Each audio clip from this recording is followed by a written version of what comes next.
आज जो मैं आपको सुना रहा हूं कहानी, शायद सुनने के बाद आपकी आंखों में आ जाएगा पानी।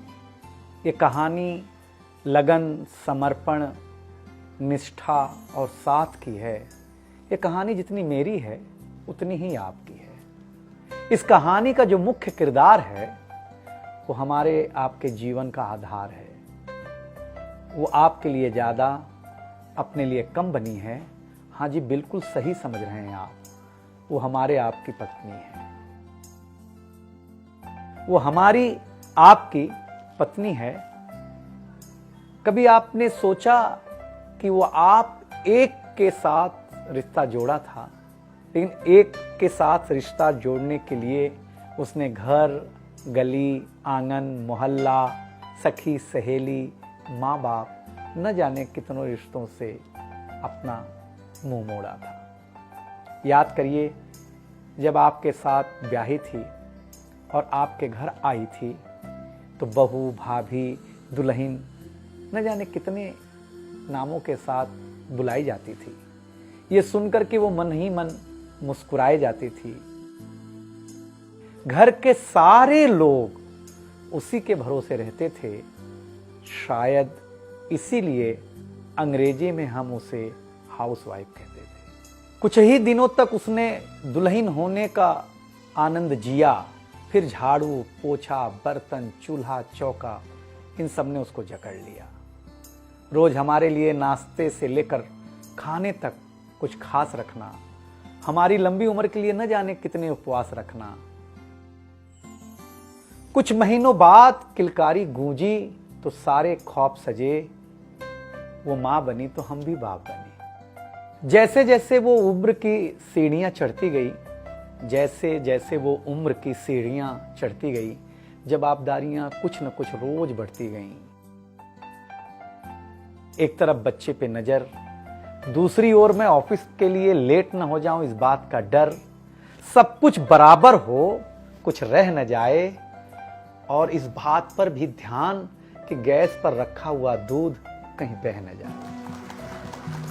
घर वालों की फरमाइशों का चूल्हा जो एक बार चलता, घर वालों की फरमाइशों का चूल्हा जो एक बार जलता, तो कब सुबह, कब शाम, कब रात हो गई उसे पता ही नहीं चलता।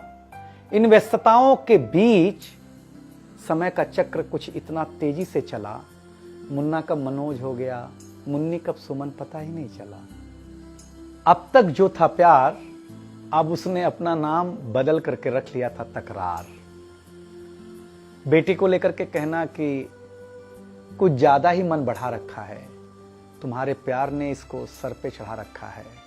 अब तो वो मुझे भी देने लगी थी ताना, अब तो वो मुझे भी देने लगी थी ताना, ऑफिस में ही रहा करो ना, 2-4 घंटे के लिए घर के आना। शादी के इतने दिनों बाद भी आज भी हमें सुनना पड़ता है कि न जाने कौन सा पाप किया था जो आपके साथ ब्याह किया था। और ये तो रोज की थी कहानी।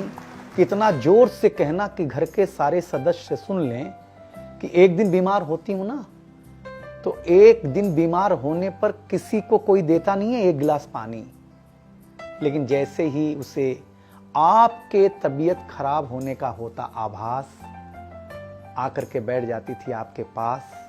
याद तो होगा ना, वो मीठी बातों के साथ माथे पर विक्स लगाना और साथ में कान में यह भी कहना कि कल सुबह अगर अच्छा ना लगे तो फिर ऑफिस मत जाना। लेकिन एक दिन समय ऐसे मोड़ पर ले आता है जहां बदल जाता है जिंदगी का ताना बाना। थाली में रोटी रखते हुए उसका ये कहना कि बेटी जवान हो गई है, क्या अब लड़का भी मुझे ही ढूंढने होगा जाना। शादी तय हो जाने के बाद 1-1 रुपया जोड़ना, पैसे कम पड़ने पर खुद का कंगन तोड़ना, सब कुछ हो जाएगा मुझे ढाढ़स बढ़ाना, सब कुछ हो जाएगा मुझे ढाढ़स बढ़ाना। विवाह का गीत खुद रोते हुए गाना। याद तो होगा ना आप लोगों को ये गुजरा हुआ जमाना।